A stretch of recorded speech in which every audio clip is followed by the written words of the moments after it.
Hello and welcome back to the Gaming 5. So, it turns out that being a player actually pays off in this final Swansong DLC of Geralt's journey as a Witcher. You see, the person you talk to at the end of it all is based on who you romanced in the main game. In my infinite phallic wisdom, I tried to get both Triss and Yennefer.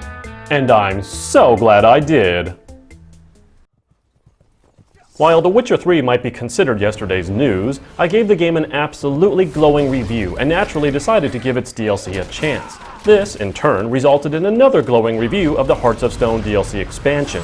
With yet another reason to play The Witcher 3, the Blood and Wine expansion kicks up the three, sometimes dreadful, letters DLC up another notch. This expansion has its whole own area, and with it comes a lot of things to do, like a silly photo op, the inevitable noble party to attend, the unavoidable job of detective, your own vineyard, and even some new character mutation upgrades. Yet having said all that, I feel like I'm not doing justice to what this DLC offers. But in favor of brevity, the one thing that matters is if this expansion offers a story worth its price.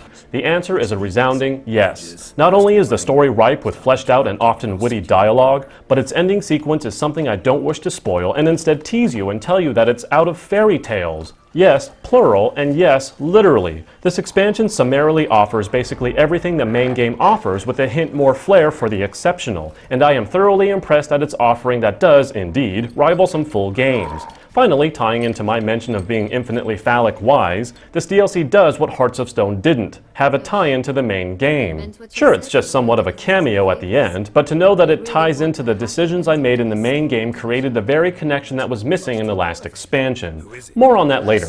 They did not do me the basic courtesy of introducing themselves.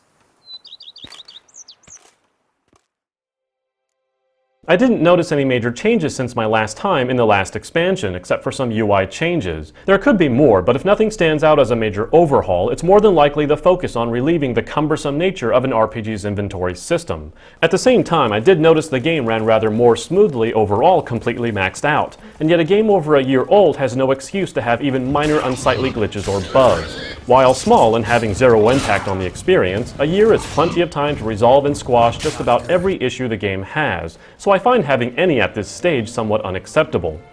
Wait, is that lady playing with horse poop? The thing is, that last statement pretty much sums up the only flaw this DLC showed that the game has. When I said I was thoroughly impressed, I meant it. This expansion brought me right back into the bewitching world of being Geralt. All the sly dialogue, all the beastly combat, all the open world content, and most of all, well-written story elements to keep me pressing forward. DLC normally doesn't count as an expansion, but here the name is rightly justified. Topping this wonderful cake that isn't a lie is a tie-in to the main game that turned out to be totally in my favor. You see, I got to end Geralt's journey sitting down and chatting with my new favorite female heroine, Ciri. This beloved moment almost brought a tear to my eye and also brought to close one of the greatest games of last year as well as one of the most worthy $20 DLC purchases any owner of The Witcher 3 can possibly make. If you loved The Witcher 3, you owe yourself the expansion to finish off what I can only surmise as one of the most justified modern RPGs this generation has ever seen. I give The Witcher 3 Blood and Wine DLC a 9.5 out of 10.